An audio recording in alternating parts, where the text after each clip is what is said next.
Thor's connection to the one and only Mjolnir is the stuff of legend, and according to his enchanted mallet, Thor has long surpassed his arrogant and often overbearing father Odin. Having wielded the star-forged weapon for countless centuries, Thor and Mjolnir have quite the singular bond, despite the various trials and tribulations they've been through. And that bond is ultimately what proves that the mighty Thor has surpassed his father, Odin.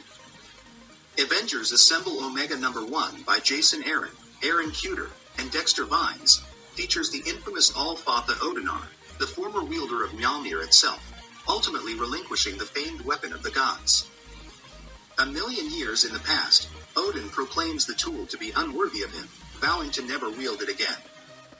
Fans know that it will eventually be Odin's son, Thor, who will form the ultimate connection with Mjolnir, but the fact that he's able to do what his notorious predecessor cannot proves that the Odin-son is more of a god than his father ever was, at least by Mjolnir's standards. As a young Odin relinquishes the legendary Mjolnir in the past, he derides the mystical weapon, telling it, across all the heavens, in all the universes, "You are the most willful and unbridled Mjolnir ever to be forged." He even goes further and promises that if he has his way, nobody will ever use the hammer ever again. In fact, fans have known for a while that Odin is not worthy of Mjolnir. Clearly, that's just sour grapes from the All-Father, as his son's connection with Mjolnir is unequaled. But seeing as how Thor is able to master such a willful weapon, and prove himself worthy to do so for millennia, only furthers the belief that Thor has long since surpassed his all-powerful father.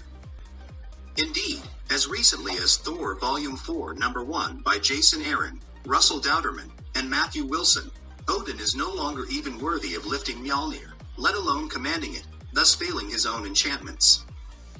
Thor himself has had more than a few issues maintaining his worthiness in terms of wielding Mjolnir, but the pair are inevitably reunited time and again. And now that the Odin-son is once again ruling Asgard in his father's stead, he'll be able to prove this legendary worthiness as many times as necessary. Odin may be one of the most powerful beings in the Marvel Comics universe, but according to Mjolnir, he can't hold a candle to his son Thor when it comes to heroism. The notoriously egotistical All-Father himself may have trouble accepting this notion, but his own magics have deemed it so. And if Thor can command Asgard as efficiently as he does Mjolnir, then the god of thunder will quickly put Odin's legacy to shame.